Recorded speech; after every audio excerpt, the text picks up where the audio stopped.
welcome back to the Ashes debrief. I wish we had better news for you, but we don't. Australia have schooled England in every single department. I've got loads of guests today. I've got Michael Vaughan, Glenn McGrath and Jonathan Agnew. Vaughanie, we'll start with you. We've just been hammered. By the way, what a back four this is. Agnew on the right, me and Glenn McGrath in the middle, and yourself on a box on the left. Yeah, but today at least we saw some fight. You know, that partnership with Ben Stokes and Will Jacks was the right partnership for the situation. Ben Stokes is an incredible fighter. You know, he'll never ever give up, and I think he wants that from his team now. There was a few things he said afterwards to John, and you kind of look at him now and he's thinking to some of the players in that side, they better get ready. Yeah. They better get ready. You spoke to him after play. How did he seem to you? Well, it was different to last week. When in Perth, he was just angry, really angry, and the looks he gave me at the end were kind of, you know, made your legs wobble a bit. Today, more considered, like sort of controlled reflection. I think I like to say. I mean, I think he's got some players in his sights. I think he was talking about why is it that when there are key moments, Australia win them all the time. There are no weak players in my team. I mean, that was no weak men. Big statement. Team. Yeah, that was a big statement. You know, and his eyes were kind of burning. So yeah, I think if you get the little message on the phone, text message from Ben Stokes, and Ben would like to see you in 15 minutes. Those players, I think I might take a deep breath before I went in. Or an appy. Yeah, or a plane ticket home. Glenn, today when we were watching England, the fight that Stokes and Jack shows that England can do it when they apply themselves. Oh, exactly right. But I think they've been very defiant of the way they want to play and the way they're going to play. I think they've now identified, maybe this morning and last night, they identified that doesn't always work. You've got to adapt to the situation, the way they came out. You know, Stokes is a great player. He's going to fight. He's not going to give up, is he? The way Jack sort of batted with him shows that they can do it. They don't have to score at 6-7 runs and over in every situation. It's about getting through those tough moments.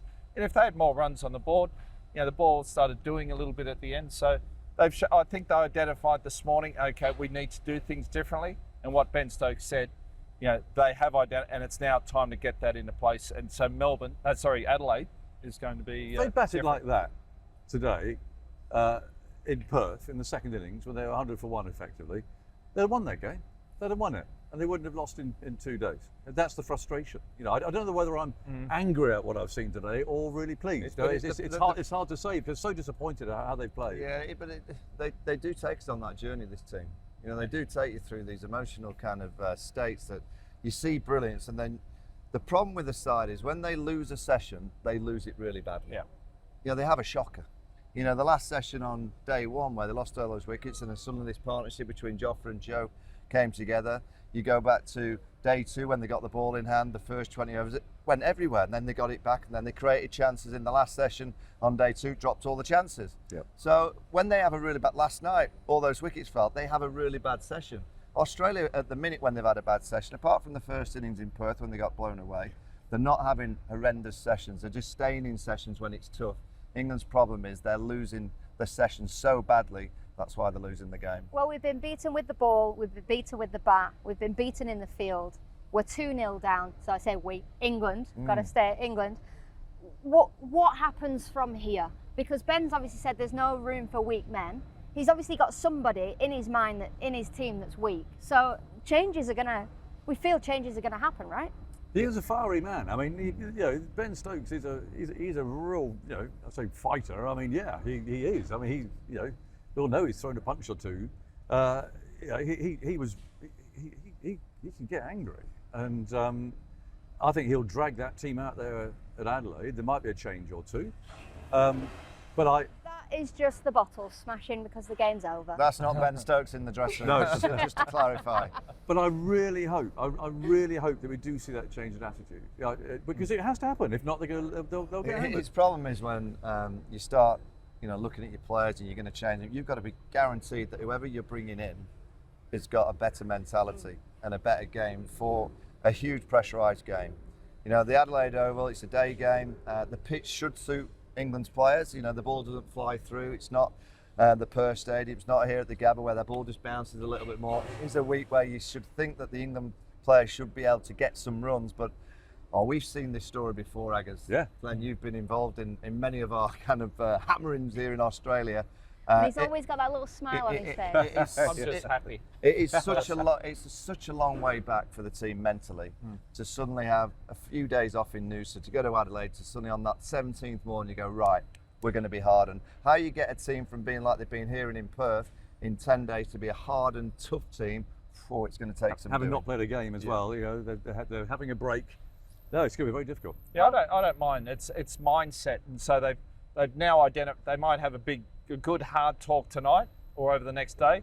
Go away. Okay, let's freshen up. As soon as we get to Adelaide, we're going to hit the ground running, and this is what we're going to do differently, and this is going to carry us through now. So I think it dawned on him today that there's jobs on the line. Yeah. There's places on the line. Well, we saw it in the women's Ashes, right? We had the head coach come out, defend himself, the captain defend herself. They have to, because jobs are always on the line in Ashes series. Yeah.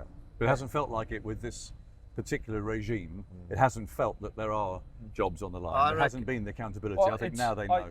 I think back to the last Ashes series. Headingley was a big match. If Australia had won that, there was a lot of nervous people on that balcony before that, but they found a way to win that and turn that series around. They're now in a similar situation, I think, but more at stake, a lot more at stake, and to do it away from home is a lot more difficult. Let's go back. You go back to 2023 when England went 2-0 down at Lords. Yeah. I remember the presser with you and the interviews, and it was like, no, we'll win 3-2. Yeah. The positivity, I was like, what? You're 2-0 down? How's that going to be possible? To think that we're a few years on and we're 2-0 down, and he's produced. By the way, I think rightly. I think he's the leader now, and again, you've got to go, I'm sorry, these players haven't played well enough, and they're not standing up to the mentality of what's required here. And this England side, we can question their preparation in game time, but you know, this England side do get everything. You know, there are psychologists within this team, the people that they can talk to, they get absolutely everything to make sure that their mentality is absolutely right for this. And clearly, I don't know who he's talking about, I can kind of guess. He's clearly pointing the finger at one or two, maybe three players that he thinks that haven't quite had that tough edge that you have to have here in Australia. Well, you do. England have lost a wicket every 28 balls in this Ashes series. I mean, we've not had many days of Ashes cricket so far. That's quite a lot. I thought it'd be less. That's not bad.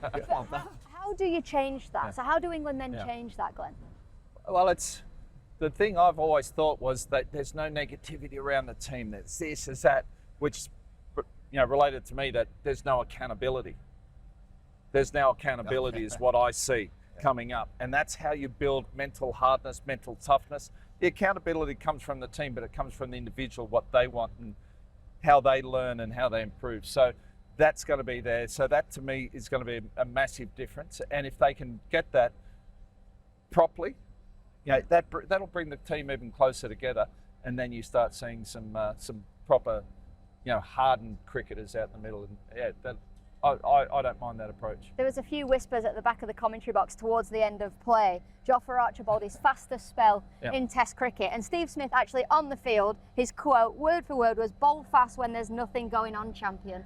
Was that spell of bowling good to see, or was it utterly frustrating? Because where was it when we needed it? No, but what it showed is that Jofra Archer can bowl 150 kilometres an hour.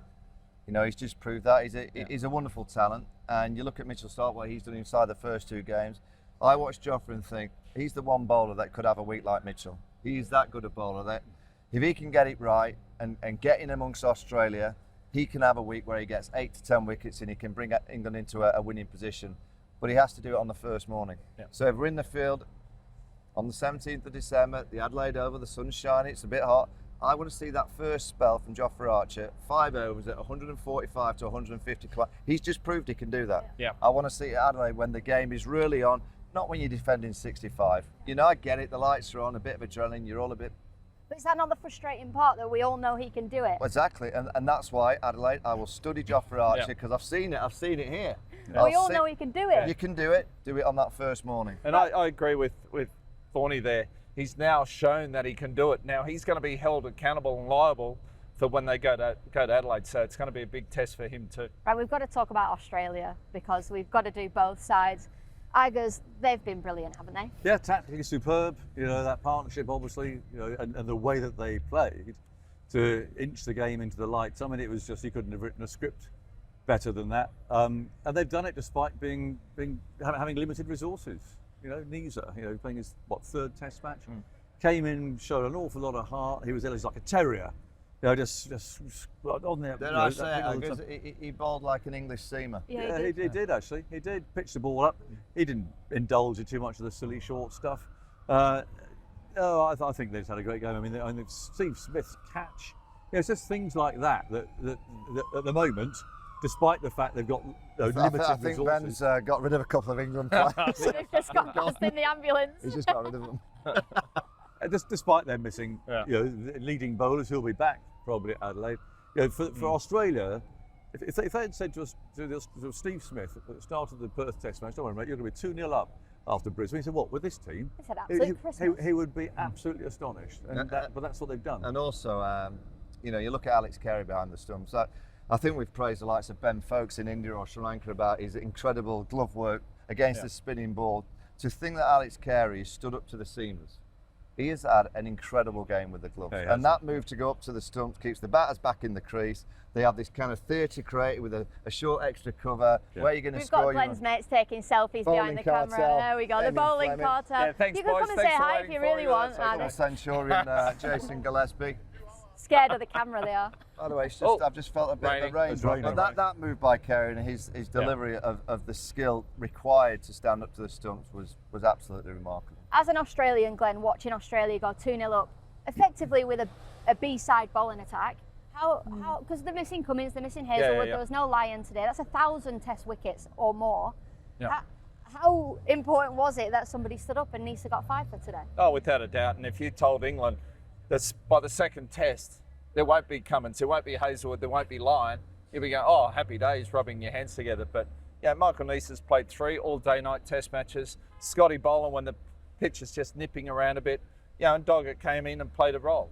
Playing his second Test, and his role was to bowl bouncers every ball with a soft ball. So, they all played their part, but it also showed that Australia's played a lot more day-night Test cricket than England with the way they went about it and the strategies they employed. That'll be a big learning experience for England out there next time they play day-night cricket as well. Couple more things for you two. Where do England go from here? They're 2-0 down. Well, they go down the beach. They go to Noosa and then they'll go to Adelaide. Is that what's happening? They're going to Noosa? Yeah, they're going on the beach. We spoke about it last So that's where they go. There's not a lot they can do. There isn't, because they haven't got the personnel to shuffle about. And my big beef about this squad is that there's no real competition for places. Everybody, bar Ollie Pope, who might end up giving wicket, who knows, at some stage in this series, there's no pressure on any of their places. And so, where's the accountability? As Glenn says, you go out and fail again, what are you going to play next week? And I'm not saying that that's what they think, but in your head, if you've got someone breathing down your neck, and you think, cool, if I give it away again today, I'm out next week and he'll play. There'll be changes. Yeah. Ben doesn't do a press conference like he's done without going to Adelaide, and in his mind, he'll know who he's going to move out of the team. There'll be changes next week. Right, don't forget you can ask me anything, any Ashes related question, just scan your QR code, which is going to be on the screen now. We've had, I can't remember who it was because I didn't write you down, I'm really sorry, but we've had a question in. Everybody in this team backs Bazball and Brendan McCullum. Why are the team playing in a way that's going to get him sacked? Very good question. Baz McCullum is an incredible human being. He's so charismatic, speaks great. He hasn't been challenged, and he hasn't had any time where people have really questioned him. This is the time. The way that they've played now for a period of time, I've said it for a long time, they are the most entertaining team I've ever seen. I absolutely adore turning up, commentating on them because it's all a bit crackers and mad, but they give us so many talking points. And it's not just on the field, it's off the field. Marcus Trescothick's press conference last night, I was going, oh no, Trez, don't give us more. No. The art of playing in Australia in big series is to not create any noise. They create noise on the pitch by what they do in terms of sometimes a bit of the mad stuff, and then they give us so much noise off the field with sometimes what they say. And this next week or so, it's so important that he gets this team back on track in a method that can't just be one style. Australia know how to play against this England side. If it's predictable, I'm afraid they're going to get beat. If they can play a little bit like they did today and use the nous and just be a little bit up and down in the gears, they have a sniff. They have a sniff of doing something at the Adelaide Oval, but I'll be totally honest, it's only a small sniff. And I think Bazball was unsustainable. It did its job. First year, it picked up some broken players. got them enjoying cricket again, winning games, and people loved watching it. It was great entertainment. But it's unsustainable. You can't play one-dimensional Test cricket, and it's now at the crunch. I think Bazball is dead, and we're going to see. I'm with you. We're going to see something different. I don't know. next time. I don't know. It might be. I like the concept of Bazball, but trying to get rid of pressure, no negativity, and no accountability is what I don't like. I like the concept, but you've got to enjoy the pressure, and that's when you lift. And there's you're accountable to yourself and to the team. You add that, and that's a perfect game. Team, I have to go now, but can I just finish on a real positive? The pies here at the Gabba have been absolutely that's where you're going. magnificent. You're going to Proper grab a Aussie couple. pies. Go and get yourself a pie, right? Go away. Cheers, Go cheers, away. I've gotta Well, go. that was Ed in the Isle of Man. Vaughanie, thank you. Glenn, Yep. thank you. Pops, thank you very much. Don't forget the highlights will be on the iPlayer at 5 p.m. We'll be back at the next test in Adelaide.